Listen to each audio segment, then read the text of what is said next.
What's going on, everyone? Welcome back to another FPL video. My name is Mo, and today I'll be talking about my team selection for game week 1. We're almost there, guys. Less than 48 hours to go for our first deadline, and we're getting closer to making our decisions and finalising them to get our game week 1 squad submitted. So today I'll be talking about my key decisions, what I'm thinking about, what my last minute changes have been, have there been any at all, and what my plans will look like for the first couple of game weeks. So if you guys are new around here, hit that subscribe button. If you like the content, give us a like too, and follow FPL INKLING as a FPL YouTube channel.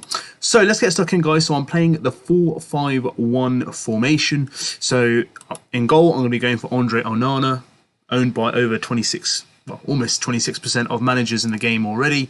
We're almost nearing 6 million users or managers registering for their game. I think that'll get close to around 8 to 9 million mark within the next 2 days before the first game week. But Onana seems a safe pick for me. In terms of fixtures for Manchester United, Arsenal in game week 4 seems away a bit of a difficult trip, and Spurs in game week 2. But I really want to take advantage of the first 2 home games, which is Wolves at home and Nottingham Forest. And he's one of the most popular keeper because there's always a combination that people look to make. So they can either make it with, for example, there was Ramsdale or Gabriel, and then there's Onana and Shaw, so it depends on how they want to make the 10 or 10.5 mil. But for me, in my squad, I'm going to be going for Onana in goal from Manchester United because I think, you know, he's going to be nailed on. It's kind of set and forget. And the back line, we're going to be starting with John Stones. So his ownership has gone up as the game has registered more managers. Almost 30% owned. He's pretty much, along with Diaz, the most nailed centre-back or defender, I'd say, from Manchester City. And at 5.5 mil, I think he's a good price. He's playing a bit more of an inverted role now, a bit more further up. He played centre-back in the Community Shield. But Man City's fixtures are just too good to, miss out on. And I want to cover every position. I know everyone's going to go for Haaland up front, but I want someone from the defence and the midfield as well, so I can kind of take advantage of these good fixtures. Yes, the stress and the headaches are always that, there's Pep Roulette and who to pick. But I think out of the defenders, there's a Kanji, Ake, Diaz, still Laporte there, Carvalhal's come in. There's a lot of choices that, are available for those positions. But I think John Stones is one of those that I can say with Diaz is probably going to be more nailed of the defenders, so it's a good choice to go for him. And it's good to have him in the squad to cover the defensive aspects for clean sheets for Man City, because we all know they're the best team in terms of defending, scoring, and defensive in terms of clean sheets. So why not have at least one cover from there? Edison won't really get many save points, so I think I want to take advantage of Onana in that situation. So the next defender I have is Saliba. So I've gone double Arsenal in defence and double Manchester United in midfield. And I'll go around through my rationale if you guys haven't heard before. The reason why I've gone double Arsenal in defence is because even before last year, before Saliba got injured, Saliba was on average a better defender FPL points-wise than Gabriel. And the fixtures are just insane. I know everyone wants to take advantage of the good fixtures in terms of the attacking returns, but hey, defensively Arsenal were pretty sound last year. If we look at their overall clean sheets, they got 12 and he got 14 bonus points as well. Owned by 17% of managers. They got Forest, Palace, Fulham, Everton and Bournemouth in the first 7 game weeks, so I want to go for William Saliba. And there is a plan that I do have in terms of what I want to do with my defenders moving forward. But at the moment, I'm looking for a double Arsenal in defence. And Gabriel at 29%, he's one of the highest owned defenders.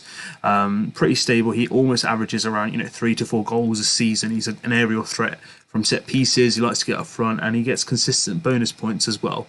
And fixtures again look absolutely insane, as I mentioned, for Arsenal already. What we need to make sure is where we get our players right. I think at the start of the season, what I'm kind of looking for is players that are nailed and there's no concerns of rotation or being dropped or benched. That's why I'm missing players with the like of for example, Foden, Bernardo Silva. These are the kind of players that I'm not really too sure will they get the minutes. Jota is someone that I really liked in fantasy football in previous years, but it's just too much risk that are they going to be starting or not. So that's why I'm kind of going for the certainties now. I'll look for the kind of trends, who's playing well, and then maybe bring them in as those kind of game weeks come along. But for now, I've kind of gone for double Arsenal, and I'm pretty comfortable with that for the first at least 3 game weeks till the United game in game week 4. Now, the only change I've had in this final team selection I've got since my last draft is Estupinian. So he was in my original draft. I took him out, brought in Ben Chilwell, and I've also forgot to mention that this draft actually is 99.5 mil, so I've got $500,000 spare.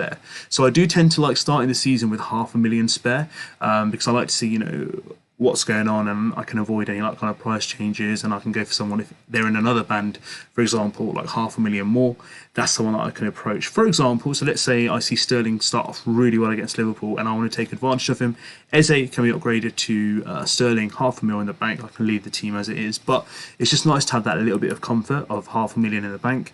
Owned by 52% of managers, so his ownership has remained the same. The fixtures in the first three are just really good.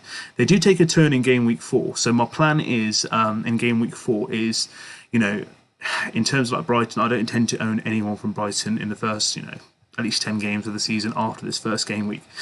There's two reasons why I brought Estupiñán in. Is because A, I saw him last year do really well, and the fixture's just too good to avoid. And with the ownership, I usually say don't follow it, but I just feel that at 52%, there's something really, if he does well and I don't kind of get the reward of it, then it could be a long way back, even from game week 1.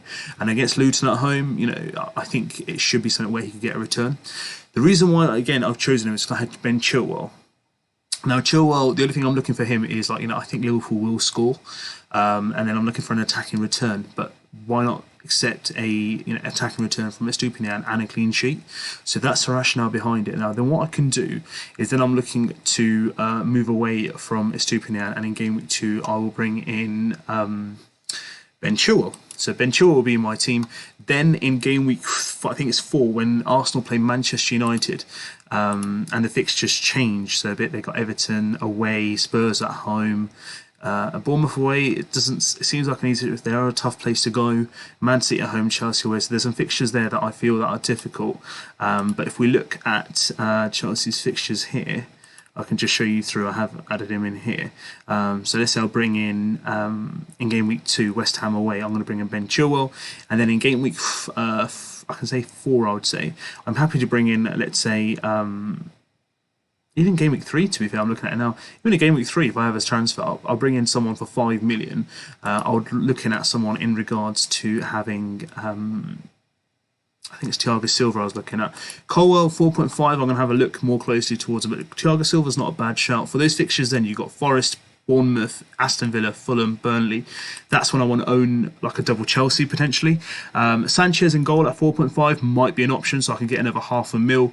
And then who knows, I can actually upgrade to even Reece James, but then I'll be tripling up on Chelsea, which I really don't want to defensively. But Reece James has also been given captaincy today, so that's quite interesting in terms of Chelsea in itself. They're giving captaincy to James. I do prefer Chilwell out of the two, but I think what will be nice to see is how do Chelsea play in game week 1. I'll get a bit more of an idea. I've seen them pre-season, but how much does pre-season really mean until you get down to actual business in the Premier League? So let's wait and see, guys. So at the moment, Ben Chilwell is going to be someone who's coming in game week 2, and then I'll be staking with the back 4 line for at least the first 3 game weeks, unless there's an injury or something. Moving on now to my midfield, so I've got Kevin De Bruyne. So I've gone differential from the template. I've gone for Kevin De Bruyne.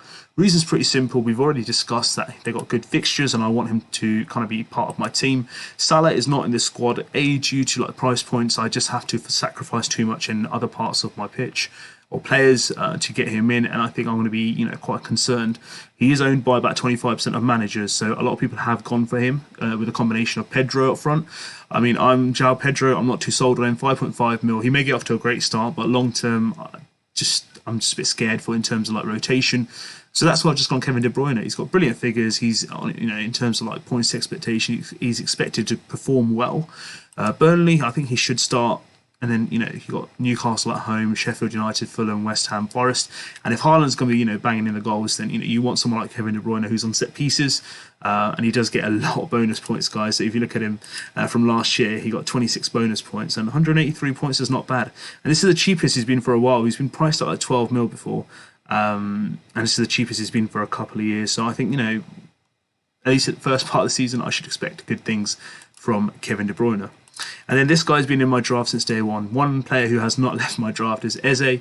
17% of managers now own him, so his ownership is going up. Consistently scored and contributed in terms of assists in pre-season. Pretty nailed to play since Roy Hodgson took over. Didn't miss a single minute. Nearly 160 points last season with 15 returns. Palace's fixtures don't look that great as Brentford's, but I just I just have a good gut feeling about him. Sheffield United away, Arsenal at home, Brentford away, Wolves, Villa, Fulham. Not an easy start, but he's their main talisman, so why not? So I've got someone at 6.5 mil. Mitoma, I'm just too concerned about his minutes risk because they just have far too much talent on that pitch.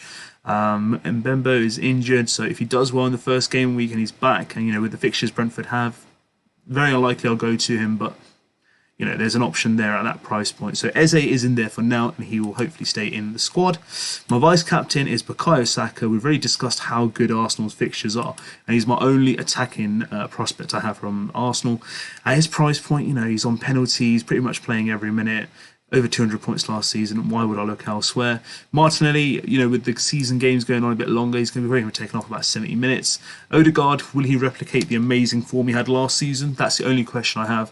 But then I'll weigh him up to someone like Bruno Fernandes, and I'd rather go for someone who's a penalty taker nailed at the same price point. I think if Odegaard was 8 mil, I definitely would have gone for him. But 8.5 is just half a mil too much for me. Saka's the one who comes in for me for Arsenal. And then my double Manchester United attack got Bruno Fernandes.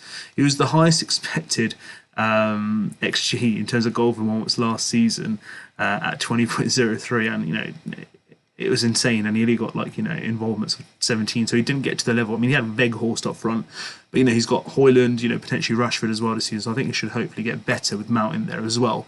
And at that price point, this guy's been worth 12 mil previously, so why not go for him? So Fernandes is in. I think he's got good fixtures up front with Wolves and Forest at home, so I've doubled up on him and Rashford. So the main goals hopefully should come from Rashford, from what the data suggests, and the main assist should come from Bruno. So I've got Manchester United covered in that regards, and Rashford had an insane season last season. He set himself a target for over 40 goals throughout his campaign this season, so if he hits that, happy days at 9 mil, another great price point. And I think regardless of the fixture, he's always a threat and the main source of goal for Manchester United. And with Højlund, I think he'll go back into his more preferable position out wide, and him cutting in and taking shots and providing for Højlund as well as scoring himself is a reason why he's around 47% owned in the game in itself. So that's on midfield, guys. And then, of course, not really much to talk about in terms of Haaland up front. Mr. Consistent, almost 300 points, 45 returns, and he's got the fixtures to back it up as well. So he's going to be my captain in game week 1. I'm not going to captain anyone else in game week 2. Potentially look at Saka if that's the case. But it's going to be hard to go against the trend, guys. So this is what my team looks like at the moment, potentially lining up in the next 2 days. I don't see any changes happening. The bench is Areola.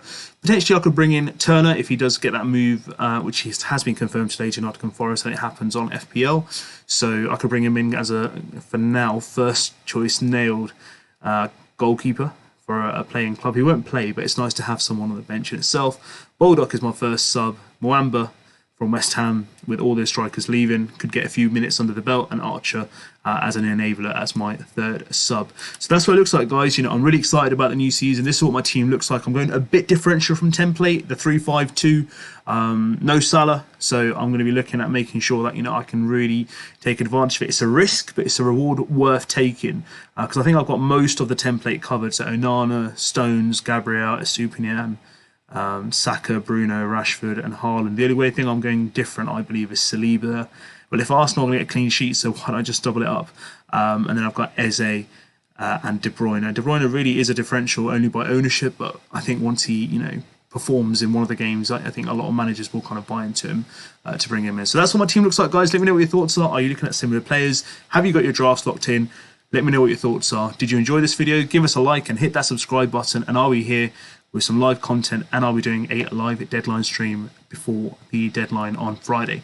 Till then, take care, stay tuned, and I'll be back with some more content.